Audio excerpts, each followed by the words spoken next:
हाय, स्वागत है आपका मेरी चैनल केमिस्ट्री पर।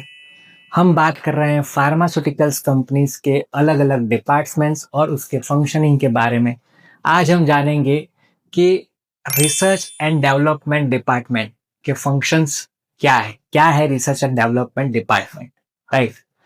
तो फार्मा कंपनी का ब्रेन जो बोल सकते हैं वो है research and development department, right. अब आर.एन.डी. में एक एपीआई आर.एन.डी. होता है और दूसरा फॉर्मुलेशन आर.एन.डी. होता है, जिसको हम एफ.एन.डी. भी बोलते हैं। एपीआई आर.एन.डी. जो होता है उसमें ड्रग सब्सटेंस बनता है, जो मेन ड्रग है वो बनता है। एपीआई जिसको बोलते हैं एक्टिव फार्मास्यूटिकल इंग्रेडिएंट। और फॉर्मुलेशन आर.एन.डी. के अंदर मतलब एफ.एन.डी. के अंदर उस ड्रग सब्सटेंस को अदर एक्सिपिएंट के साथ मिलाकर, मतलब प्लासिबो के साथ मिलाकर, ये टर्म्स हम पहले देख चुके हैं, जान चुके हैं, राइट। तो एपीआई को प्लासिबो के साथ या तो फिर अदर इंग्रेडिएंट के साथ मिलाकर उसको टैबलेट, कैप्सूल या इंजेक्शंस के फॉर्म में बनाया जाता है, राइट। तो दोनों आर.एन.डी. का सेम ही प्रोसेस होता है। क्या प्रोसेस होता है, क्या वो काम करती है, क्या फंक्शंस होते हैं, वो हम देखते हैं, राइट। तो आर.एन.डी. का मेन काम है ऐसी प्रोडक्ट डेवलप करना जो सेफ हो, इफेक्टिव हो और स्टेबल हो।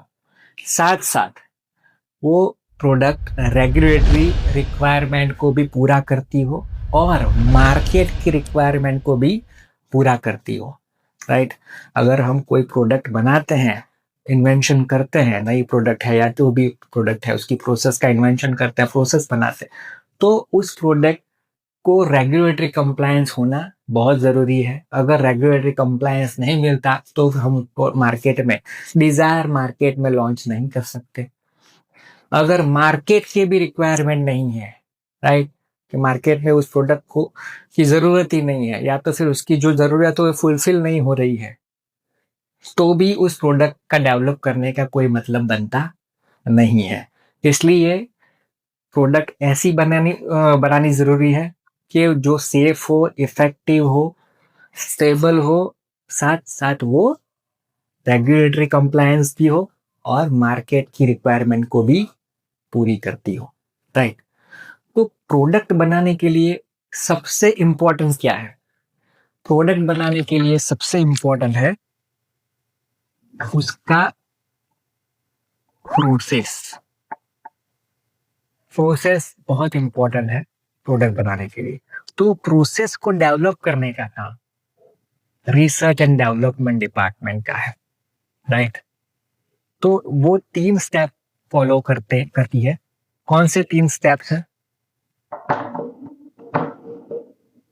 प्रोसेस डेवलपमेंट पहला स्टेप है।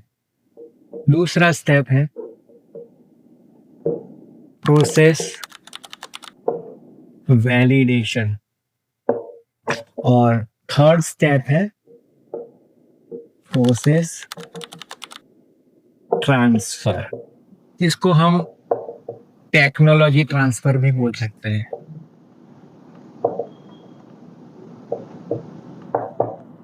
राइट। तो ये 3 स्टेप्स एफ.एन.डी., आर.एन.डी. या एपीआई आर.एन.डी. मतलब research and development department in 3 steps को फॉलो करता है। प्रोसेस डेवलपमेंट के अंदर क्या होता है? तो जैसे अगर एपीआई है तो वो, जैसे हमने आगे एग्जांपल लिया था कि एक्स रो मटेरियल लिया प्लस वाई रो मटेरियल लिया और उसको एक प्रोसेस किया, सर्टेन आरपीएम, सर्टेन टेम्परेचर दिया, राइट, सर्टेन कैटालिस्ट डाला और हमें ड्रग सब्सटेंस मिला जेड, राइट, एपीआई मिला जेड।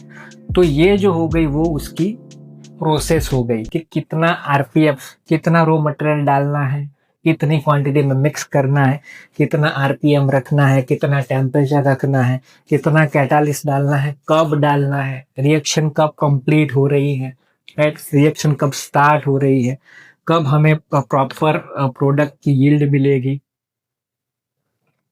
तो ये सारा प्रोसेस का पार्ट है। ये तो हो गई एपीआई मतलब एपीआई आर&डी की बात। अगर फॉर्मुलेशन आर&डी है तो उसके अंदर जैसे हमने जेड सब्सटेंस ले लिया, ड्रग सब्सटेंस, उसको अदर इंग्रेडिएंट मतलब जैसे हमने आगे जान चुके हैं प्लासिबो के साथ मिक्सिंग करके फिर उसको टैबलेट या कैप्सूल या इंजेक्शन बनाने की प्रोसेस की जाती है और फॉर्मुलेशन में कन्वर्ट किया जाता है। टैबलेट या कैप्सूल जो भी फॉर्मुलेशन है उसमें कन्वर्ट किया जाता है।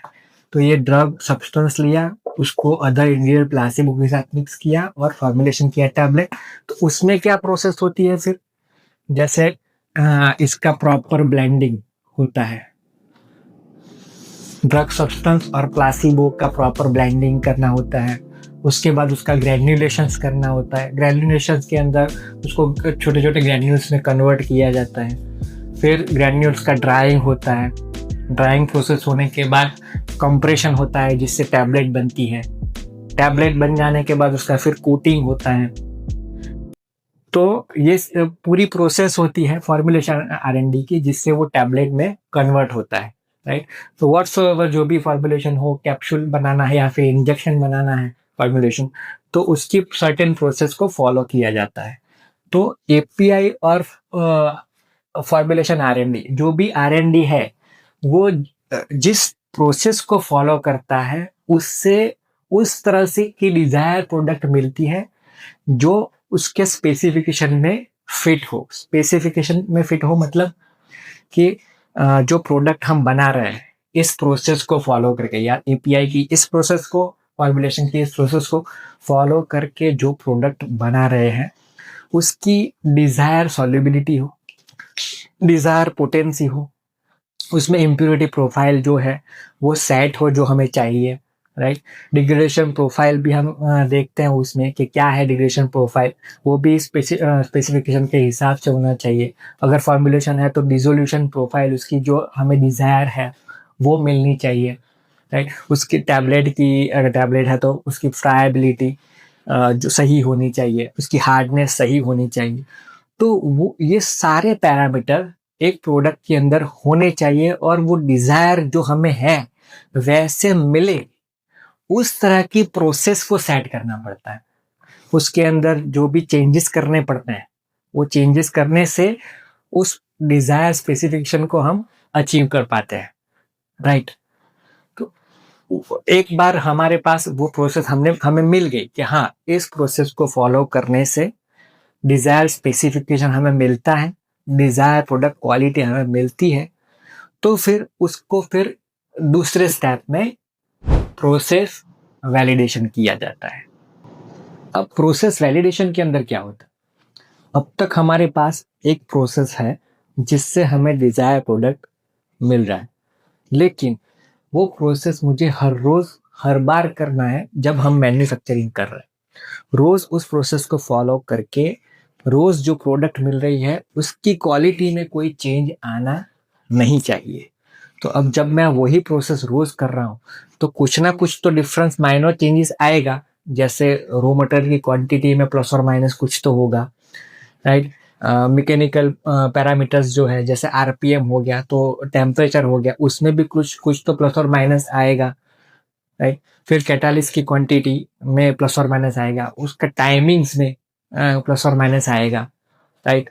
अगर फॉर्मुलेशन है तो उसमें भी जब ड्राइंग करते हैं तो ड्राइंग में प्लस और माइनस, टाइमिंग, ड्राइंग की टाइमिंग में प्लस और माइनस हो सकता है, राइट। तो रोज एग्जैक्ट प्रोसेस फॉलो करना पॉसिबल नहीं है, कुछ ना कुछ तो डेलिब्रेट चेंजेस होंगे ही। तो प्रोसेस वैलिडेशन में हम वही सेट करते हैं कि प्रोसेस के अंदर इतना इतना चेंज होगा तो भी प्रोडक्ट की क्वालिटी पर कोई इम्पैक्ट नहीं आएगा। प्रोडक्ट की क्वालिटी जो है वही मिलेगी।